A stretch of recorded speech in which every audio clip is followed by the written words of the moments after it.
मान्सूनपूर्व काळजीपूर्वक नियोजन करा आणि पूरस्थितीत जीवितहानी होऊ देऊ नका, असा स्पष्ट इशारा विभागीय आयुक्त डॉक्टर चंद्रकांत पुलकुंडवार यांनी आज दिलाय।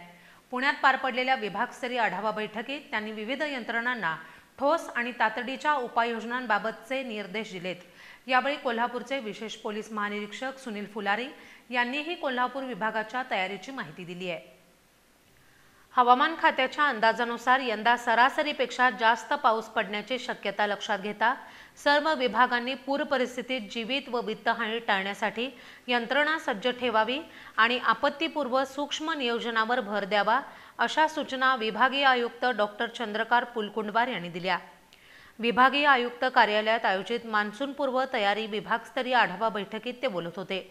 यावेळी कोल्हापूर परिक्षेत्राचे विशेष पोलीस महानिरीक्षक सुनील फुलारी, पिंपरी चिंचवड महानगरपालिका आयुक्त शेखर सिंह, पुणे जिल्हा परिषदेचे मुख्य कार्यकारी अधिकारी गजानन पाटील, अप्पर आयुक्त महेश पाटील, सार्वजनिक बांधकाम विभागाचे मुख्य अभियंता अतुल चव्हाण, पुणे महानगरपालिकेचे अतिरिक्त आयुक्त ओमप्रकाश दिवटे, निवासी उपजिल्हाधिकारी ज्योती कदम तसेच विभागातील सांगली, कोल्हापूर व सोलापूर जिल्ह्यातील वरिष्ठ अधिकारी दूरदृश्य प्रणालीद्वारे उपस्थित होते।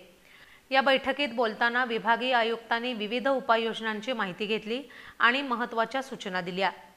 जिल्हा प्रशासनाने पूरजन्य परिस्थितीत अन्नधान्य, औषधे आणि पिण्याच्या पाण्याचा पुरवठा सुरळीत ठेवावा, नागरिकांचे स्थलांतर आवश्यक असल्यास त्यासाठी निवारा केंद्रांचे नियोजन करावे, अशी सूचना त्यांनी दिली। NDRF आणि SDRFच्या मागील कामगिरीचे कौतुक करत यंदा पुण्यासाठी 2 पथके, कोल्हापूर, सांगली आणि साताऱ्यासाठी प्रत्येकी 1 पथक तैनात ठेवण्याचे निर्देश दिले। तसेच पूर परिस्थितीत राष्ट्रीय महामार्गावरील वाहतूक वळवण्यासाठी NHAIने नियोजन करावे, असेही त्यांनी स्पष्ट केले। यावेळी जलसंपदा विभागाला SEDAC प्रतिमानाचा वापर करून पूरस्थितीची अचूक माहिती देण्याचे तसेच नद्यांवरील पूल आणि पाणी पातळीचे चिन्हांकन करण्याचे आदेशही देण्यात आले। बैठकीत विशेष पोलीस महानिरीक्षक सुनील फुलारी, PMC आयुक्त शेखर सिंह यांनीही आपापल्या विभागाच्या तयारीची माहिती दिली।